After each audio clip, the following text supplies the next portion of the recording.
(386) 모파상 소설 여자의 일생. 인생이란 사람들이 생각하는 것만큼 그렇게 좋은 것도 그렇게 나쁜 것도 아닙니다라는 말미의 대사가 있는 소설. 순진하고 착하게 성장한 주인공 잔느. 몇 번의 가혹한 시련을 겪지만 늘 기운을 다시금 차리며 희망을 찾아가는. 또 인생 뒤로 갈수록 욕망과 잔악이 두드러진다는 내용. 주식 투자를 하는 개미의 일생은 어떠한가? 대개의 개미. 그 개미의 일생은 이렇게 된다. 인간이 가진 태생적 속성으로 큰 돈을 손쉽게 벌 수 있다는 주식 투자라는 세계가 있다는 소식을 접하고 자신이 가진 돈 아주 조금을 투입해 본 후 돈이 조금 붙어오자 그것으로는 성이 차지 않아 자기 관리하에 있는 돈 싹싹 긁어넣고 유토피아로 가는 버스가 나만 남겨두고 가버릴까 하는 두려움.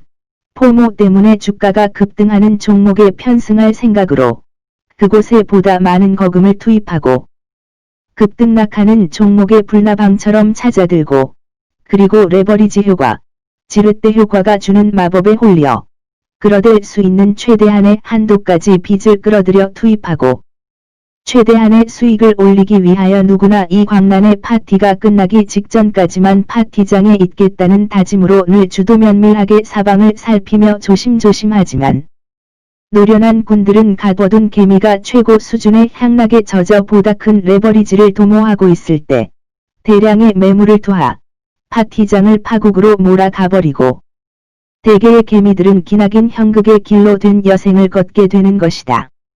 옛 영화 큰 파동 기대해보지만 언제나 성차지 않는 미동들뿐.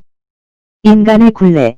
이러한 개미의 굴레를 벗어나기 위해서는 본능이 방해하고 나서는 것이지만 향락에 젖어 레버리지를 도모하고 싶을 때 광란의 파티장에서 빠져나와야 하는 것이다.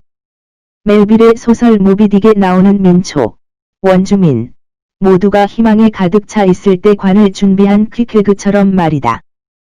379. 주식시장을 노름판에 비유하면 특정의 한 무리가 발행시장이라는 노름판에 먼저 참가, 돈을 따고 집에 가버린 이후 그들이 따고 가버린 돈 전부가 주가에 보태어져 유통시장에 넘어온 턱없이 부풀려진 주가의 주식을 두고 불특정 다수의 유통시장 참가자들이 폭탄 돌리기 하는 게임인 것이다. 최근 있은 SK바이오팜의 상장 이벤트에서 우리사주를 받아 수십억 부자가 된 우리사주조합 직원들. 그들도 우연찮게 발행시장에 참가, 돈을 따고 집에 가버린 무리에 속하는 것이다. 액면가 5,000원인 주식을 12만 7천원 내외 가격으로 유통시장에 넘기고 집에 가버린 무리들 중에 하나. 그들이 발행시장에서 이 주식을 인수한 가격은 4만 9천원이었다. 그러니 주당 약 7만 8천원을 따고 집에 가버린 것을 두고 유통시장에 우리들이 폭탄 돌리기 하는 것이다. SK바이오팜 대주주, 그리고 기업 공개 단계에 참가한 수많은 기관 투자가 또한 그 무리들이다. 그리고 최근 유상증자를 발표한 테슬라 또한 그러하다. 미국 주식, 중국 주식은 우리와 달리 액면가가 없는 것이 보통이다. 액면가도 알 수 없는 것을 주당 50만원 정도의 유통시장에 넘기는 것이다. 유통시장에 참가하는 우리는 이런 허풍선이를 두고 폭탄 돌리기를 하는 것이다. 노름판에서 돈을 따고 먼저 집에 가버리는 행위와 같은 이런 것은 오히려 문제가 아니라고 볼 수도 있다. 이에 수반하는 보다 큰 재앙이 잉태하고 있는 것이다.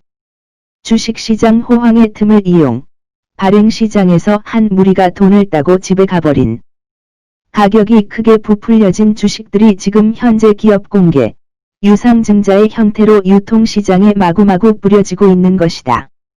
독가스처럼 부지불식간에 시장에 몰려들어오고 있는 것이다. 이렇게 많이 뿌려지는 주식, 이것들이 어느 날 시장이 수용할 수 있는 임계선을 넘어서게 되면 수요 공급의 법칙에 의하여 시장은 함몰되기 마련인 것이다. 더 라스트 스트로라는 서양 속담이 있다. 마지막 지푸라기? 엄청나게 무거운 짐을 지는 낙타이지만 그 낙타의 등이 휘는 것은 그의 등에 마지막으로 올려지는 지푸라기 하나 때문이라는 우리나라에 있었던 대개의 주가 폭락, 최근 몇 년 전 중국에서 있었던 주가 폭락, 대부분의 주가 폭락이 이러한 메커니즘에 기인하는 것이다. 문제는 당국이다.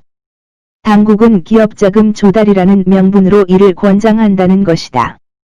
죽어갈 민초는 아랑곳 않고 국가 경쟁력이라는 것 때문에 기업 입장에만 치중한다는 것이다. 다산 정약용 선생이 여절론이라는 그의 저서에서 말씀하셨다.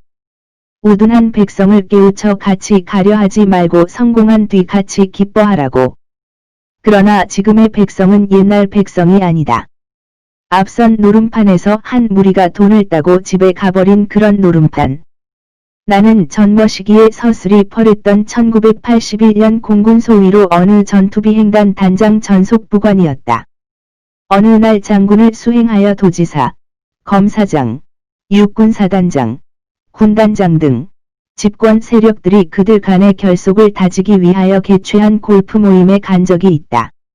소위 어른들이 골프를 치는 시간, 몇 시간 동안 그들을 수행해온 비서진, 전속부관들은 골프하우스에서 그들끼리 고스톱이나 포카게임을 하게 된다. 이때 돈을 딴 사람들은 언제나 말을 한다. 어른이 운동을 다 하고 나왔으므로 자기는 가야 한다고. 나중엔 이른 사람들만 궁휼해진 판에 남아있게 된다. 늦가을 철진한 논에 남아있는 메뚜기 모양으로. 머지않아 우리는 바로 그런 판에 남아있게 되는 것이다. IPO와 유상증자 때문에.